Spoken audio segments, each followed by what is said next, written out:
If you're going to come up on this national show and if you're going to say something dumb, be prepared to explain, be prepared to have these paid questions to where you're going to look like a fool. Everybody love calling from a car in the dark, driving.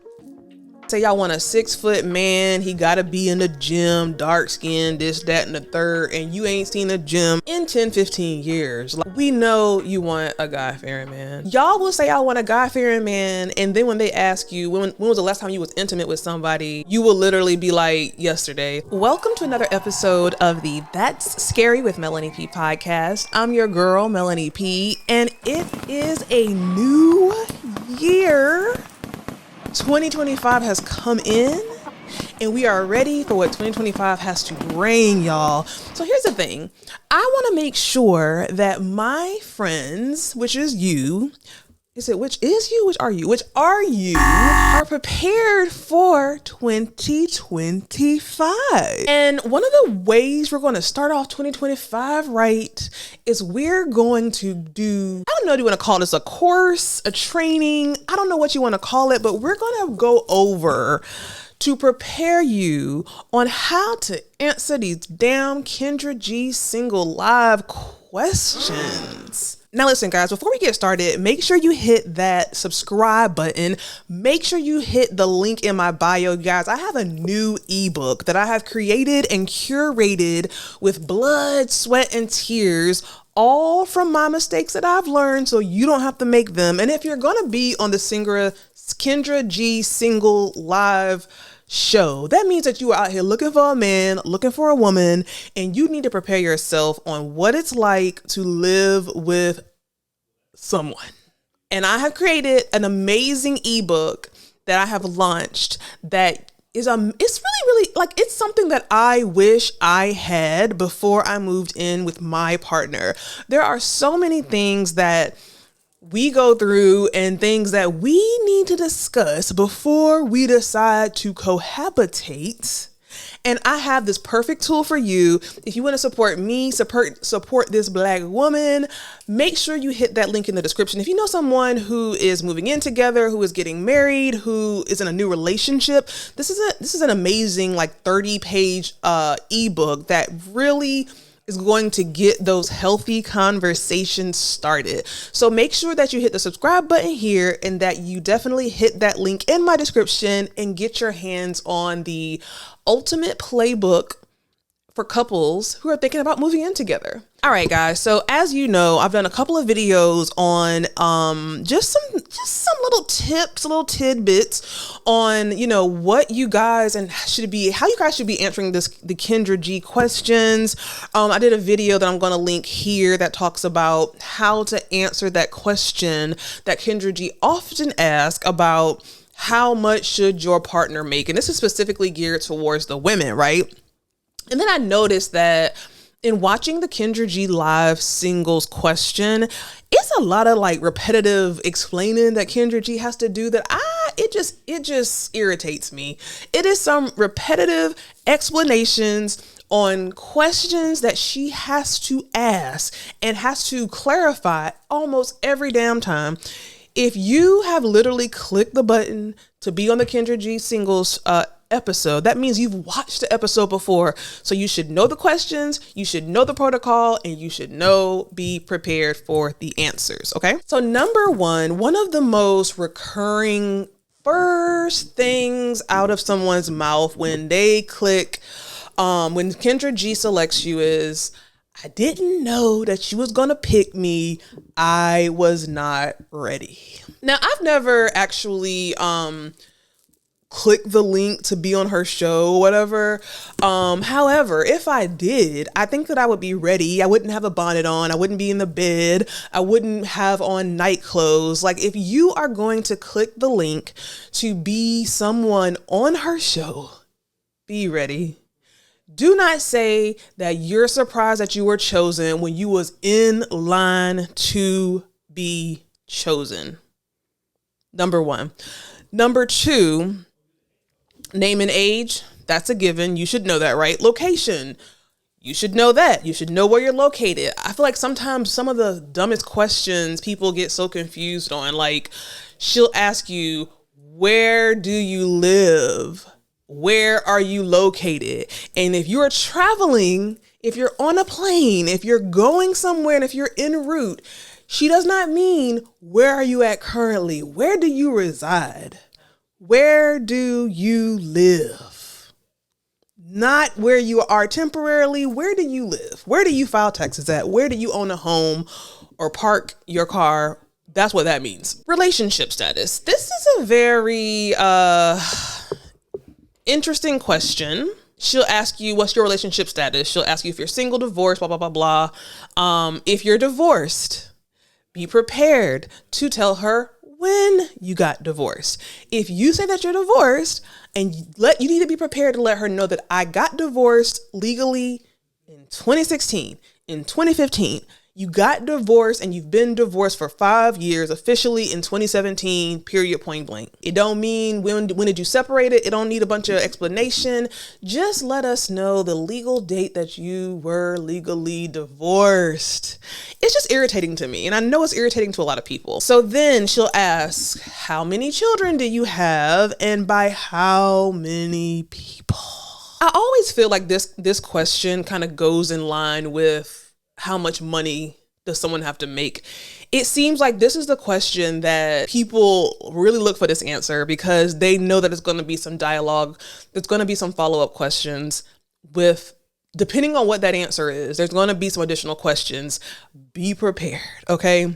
Number one, how many children do you have? How many children have you birthed? How many children are you legally responsible for? Even if you have adult children, they're still your children, okay? Oftentimes I feel like with those questions about, how many children do you have, people will literally say, I don't have any because they're all adults. So you just own your children once they turn 18? Like they're no longer your kids? That's ridiculous. How many children do you have? If they 50, if they 12, how many children are you responsible for, or not even responsible for, but how many children are legally yours? Then she will always ask, by how many people? Be prepared to answer that. You have to be prepared to answer that. If you are a woman and you have 4 kids and you have 4 different babies' fathers, be prepared to answer that because she's also going to ask you, are any of the kids, why didn't you marry these fathers? Like if you've never been married before and you got 2, 3, and 4 kids, she's going to want to know why you didn't marry any of those kids' fathers. Be prepared to explain that, okay? I feel like that question is just such a cringe question because more times than I would think, people be having like 5 kids by 5 different men. And listen, I'm not going to lie and be like, there's nothing wrong with that. There is something wrong with that, especially if you've never been married. I think something is really wrong with that. And just be prepared. Just be prepared for that question. She will ask you your occupation. An occupation, we need to understand what an occupation is because based off how people answer these questions, it just seems like people don't know what a occupation actually is. An occupation is something that is a actual physical job that you earn a living from. How do you pay your bills? Where do you generate income from on a weekly, bi-weekly, monthly basis that affords you to be able to live your life? If you don't have a job, say that. I wouldn't say that, honestly. Because here's the thing. Sometimes y'all be too honest with these answers. Sometimes y'all be way too honest with these answers. There is no lie detector test. This show is everywhere. So whatever you say, especially if she make you a highlight because you got one of those dumb answers, be prepared to look in the comments and have people say whatever they're going to say. You're not on a lie detector test. It is what it is. So yeah, occupation. What do you do to earn an income?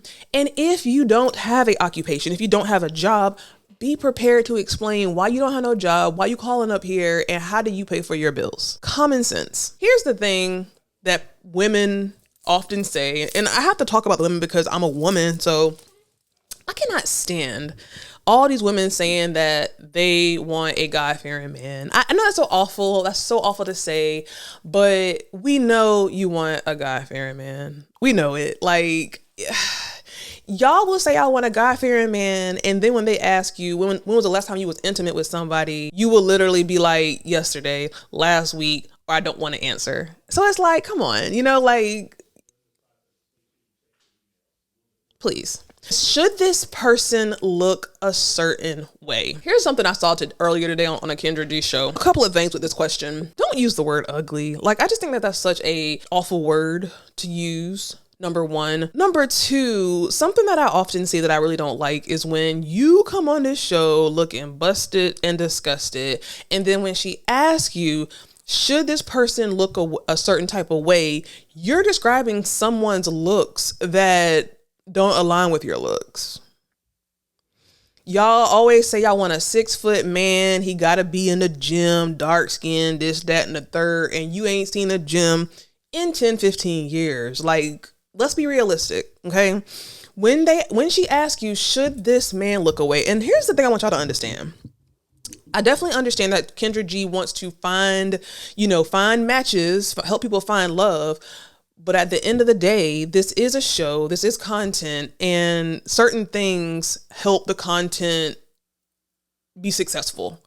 So I don't feel like it's very difficult to get some clickbaity or viral type content when it comes to this show, because people are crazy. But when they do ask, should this person look a certain type of way? Don't describe Denzel Washington when you are given precious energy. Be realistic here, because they're going to eat you up in the comments. They're going to eat you up at the end in the question. So you have to be realistic. Be prepared and be realistic. Okay. They will ask you, what type of partner are you looking for? And that's when this whole God-fearing man comes into play, God-fearing woman. That's great. I'm just so tired of hearing that. Because y'all don't be going to people asking them if they God-fearing. When y'all on these dating apps, y'all don't be asking them if they God-fearing. When you in the bar, when you in a club meeting somebody, you're not making sure, hey, are you God-fearing? Because if you ain't God-fearing, then I don't want to talk to you. Like, I don't know. Sometimes I just feel like y'all be answering these questions in a manner that you think is going to produce less negative comments, or you don't want to look like a hoe or whatever. Like, you want to just give the PC answers. Like, this, you have to keep it a buck. Like, this is one of those questions where, what kind of partner are you looking for? This should not be difficult. If you stand in line and you're trying to, find a mate, find a partner, and you signed up for this show, you done signed up to be on this show, what are you looking for? That should be a easily answerable question. Oftentimes when she asks that question, a lot of times people give these like answers that as if they've never thought of this question before. Give the real answer in terms of what you're looking for, but keep it realistic. Don't ask for something that you aren't, okay? Don't ask for certain things that don't align with who you are, how you look, how you show up in this space. A lot of people be real delusional. A lot of people aren't honest with themselves. And here's the thing, manifest, go for what you want. But if something isn't working over and over again, and you're now find yourself on this Kendra G singles show, then you got to be realistic with the type of person that you're looking for. One thing I'll also say is that, again, I haven't been on this show as far as a contestant or whatever you want to call them, but there are a lot of dry people. And I guess I understand that they're nervous. But I was looking at this show earlier today, and there was a girl up there, and she was just so dry, so uninteresting to listen to, so uninteresting to just seem like she didn't even want to be there. Oftentimes I feel like people be acting like, they're doing Kendra G a favor by calling up to her show to try to find a man based off her platform. And you can kind of tell sometimes that Kendra G is like, you called me, you stood in line. Why are you asking me, acting like I called you, and I'm inconveniencing you by you calling me? Like, you know what I'm saying? Like, you kind of just have some common sense here. One thing I did not mention that is in the top is have your background ready, have your camera ready.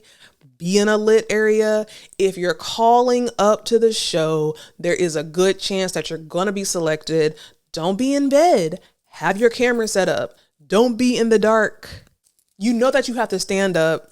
You know that you have to, show us what you're working with, how you look from head to toe. Don't act like you don't know what that means. That makes me so angry. When she asked, for the people to stand up so they can take a look at you, and then you be like, what does that mean? What do you want me to do? Oh, hold on. Let me find a way to prop this camera up. Like, come on, man. Like, this show has been on since COVID. Okay. So when she asks you, or when you not even, don't wait until she asks. Be ready. Have your camera, have your lighting, be prepared to have your camera to be set somewhere to where you can stand up. Everybody love calling from a car in the dark, driving. I don't get it. Make it make sense. Like, she gonna be here. She gonna be here every day from what it seems like. So at the end of the day, if you in a car, just wait until you somewhere with light and you not moving. Let's kind of just use our common sense here. So I did a whole show about the question, should they make a certain amount of money? And I'm going to reference that episode here, but I will add to that episode is that be prepared to explain why you've come up with a certain number. On the episode that I did before, I always say never damn say a number. Don't say a number. When you say a number, that is a spiral of questions that you're going to fumble and stutter over because you're going to say a number. She's going to ask you $10,000 less. You're going to say yes, and that depends, and never mind. Like, don't say a number. But if you have a number, which I don't recommend, be prepared to explain how you came up with that number. If the people you dated before have made that amount, if you do give a number, you're going to fumble over it. You're going to be confused. Here's the thing. Women will often say they want a man that makes, let's just say 6 figures. Then Kendra will be like, have the last few men that you dated, or did your ex-husband or whoever, did they make 6 figures? And y'all will say no. So you only saying that number for the purposes of this show? Like, we have to just we have to stop setting our own selves up. Use our brains. I have a whole video about how you need to answer that question. I don't suggest giving a number, but if you do give a number, be able to make it make sense. All right, deal breakers. Right? So Kendra will ask, are there any deal breakers? For some reason, these are very basic questions, but they seem to get people really stumped. You don't know what you don't like. You don't know, what are your non-negotiables? Now, I guess to people's defense, I will say when you're on the spot, obviously your mind can go blank. And then I really do feel like people have deal breakers that they're embarrassed to say. For example, people often say a man without kids. If that's something that you're 10 toes down in, then be prepared to explain why, or be confident. Maybe you don't even have to explain, but be confident in your answers, because I feel like oftentimes people will give an answer. Kendra G might ask 1 or 2 follow-up questions, and then your whole answer changes. So if you don't know what you want, or if you're not confident in what you want, how is somebody going to know whether they for you or not? You don't even know what you want. So as far as deal breakers, be able to say, I don't want a man with kids, or I want a man that has kids. I don't want to have more children. So if a man wants to have children, no, that's a deal breaker for me. I don't want to have no more kids. Understand what deal breakers are. Be able to answer that question with confidence.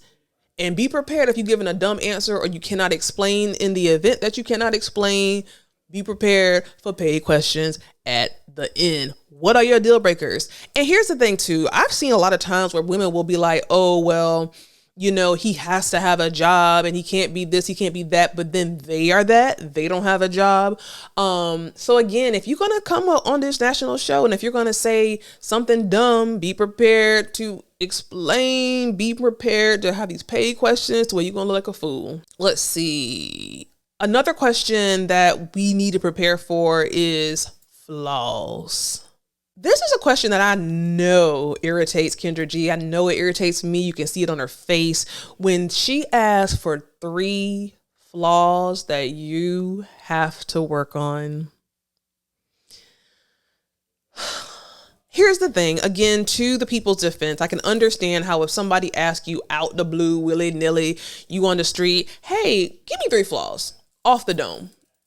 Then I can understand how that could be confusing. But you signed up, you stood in line, you waited to be on this show, you've seen a show before. Please stop acting like these are questions you've heard for the first time. When she comes and she asks you, give me 3 flaws that you have to work on, give her 3 flaws that you have to work on. Time management, communication skills, 3 rock solid flaws. Because you guys will often say, I don't have any, or you'll name one and can't think of no more. And then she always says, so you're perfect, you don't have no flaws. Like, that question seems to stump people very much. So be prepared to say, these are 3 things that I need to work on. Period. Hard stop. Why would a guy be lucky to have you? It's really funny to me because a lot of times when she asks these questions, y'all will start answering a whole nother question that's not even the question that she's asking. Oftentimes when she asks the question, why would a guy be lucky to have you? Y'all don't know. Y'all can't answer. You don't know why. Shit, I don't know why nobody want to be with me. I don't know. I called on the show and I'm looking for someone, but I don't know why they would want to be with me. Because that's what you're saying. Like, you have to be confident when you call in here. Why would a man be lucky to be with me? I'm a helpmate. I'm a bomb personality. I got good energy. I'm down to travel. I'm this, I'm that, I'm the third. Make sure that you have an answer. Because if you can't answer that question, you're going to look real, real stupid. Why are you calling up here? Why would the finest man on this earth be lucky to be with you? You should be able to answer that question. Why? Why would being with you be a good thing? Answer the question. I will say another note that I put down here is, don't let the comments distract you. That can be a difficult one, but at least be able to multitask. Like, I hate when people call up and they're reading the comments, and they're not paying attention to Kendra. They're lost on the questions because they're so busy reading the comments. They're answering questions that are in the comments and they're not able to answer Kendra G's questions. Don't let them comments throw you off, right? When was the last time you was intimate with someone? Matter of fact, that one and the zodiac sign one, those two, y'all be acting like y'all confused. When was the last time you had sex with somebody? Now, on a recent episode, somebody said earlier in the day with themselves. Like, that's disgusting. Why would you say that? When was the last time that you busted wide open for somebody? Just be smart when you answer that question, because again, you looking for a partner, and women be out here saying yesterday or last week. Like, do you think that makes yourself look good to a man? I don't think it does. I really don't. I don't think that this is a question where you have to be honest, and I don't think this is a question where you have to even answer it. But then I do feel like sometimes when these women say, I'd rather not say, that can kind of lend itself for interpretation. I do kind of like the answer, a lady never tells. I think that that's a very good answer. But to me, I'd rather not say sounds like I did it very recently, but I don't want to tell you. A lady never tells to me is a very good answer. Zodiac signs, I hate when people say they don't believe in it. You ain't gotta worship and believe in your zodiac sign to know what it is. You know it's a question. You watch the show. What is your zodiac sign? Period. Hard stop. I'm a Libra. I'm an Aquarius. I'm a Sagittarius. Just give the answer. Y'all, it's crazy to me. And I think that is really the main things. If you have any questions or if you have any comments that you think will help the cousins out, please make sure you drop it in the comments below. Also, make sure you cop my ebook, okay? Because everybody is either getting booed up It's about to be summertime. Somebody's getting married. It's a great resource for couples who are going to get married, new couples. It's just a really cool resource that I've put together, and I think you're going to really, really like it. And I know for sure it's going to be very helpful. I've tested it out with a few people that I know, and it was very, very beneficial. We've made some tweaks, and it's really, really awesome. It's a great resource. It is worth every $24.99 penny that you put, and it helps me with the show. So make sure you cop that ebook, and make sure you hit the subscribe button, comment below, and I will see you in the next episode.